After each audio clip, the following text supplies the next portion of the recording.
No, because I find it really fascinating because one of the things that I want to establish if this show is successful is that we have learned to view success in the American paradigm incorrectly. Like I was saying before, in the world you and I grew up in, different generations, but close enough, you're known for this one thing. I sing, you make people laugh. Well, when that stops, get the hell out. Right. You're no good anymore. In fact, the shadow of they take your highest shadow along the route, and then they cast that over and you say, look at you.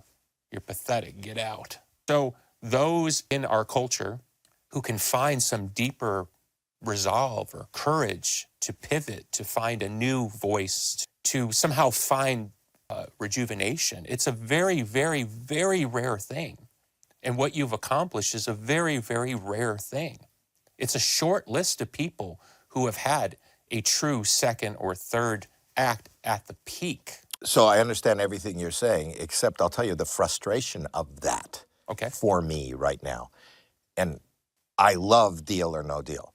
Loved it. And probably the biggest success to date in my career of, the kind of notoriety. And you know how I know that? Because my family, who lives in Florida, my extended family, they watched. So when I would go down, but I'm saying because I don't live in that world, you know what I mean? Right. I'm a weirdo. Right. So I know it's happening because when I go visit my brother, it's on. Okay. And that's how I know you're reaching that part of the world that I grew up in.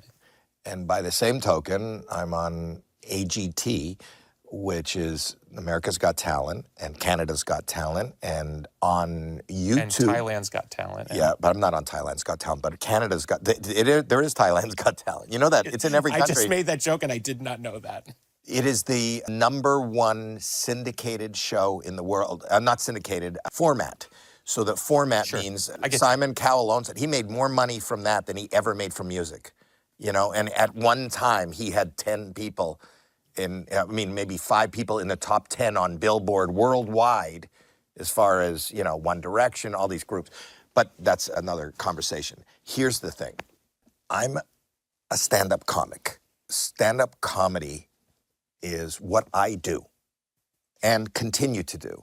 And as I told you, 3-4 times a week, maybe 5-6 times a week, I'm on stage doing it.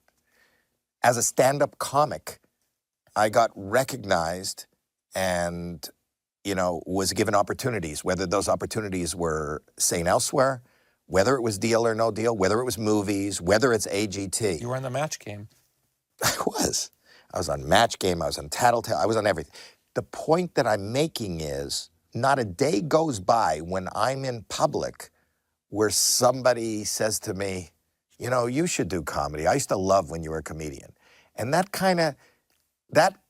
I love that you know me as the Deal or No Deal guy. I love that people watch me on AGT.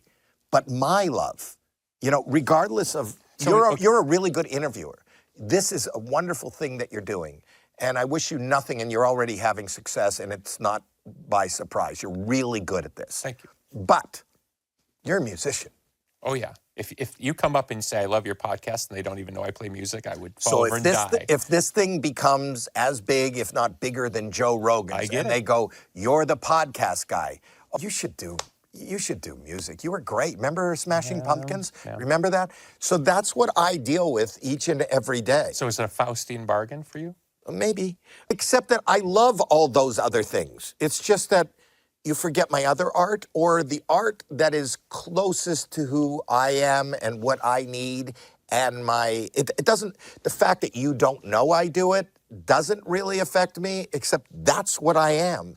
That's who I am. That's closest to who I am.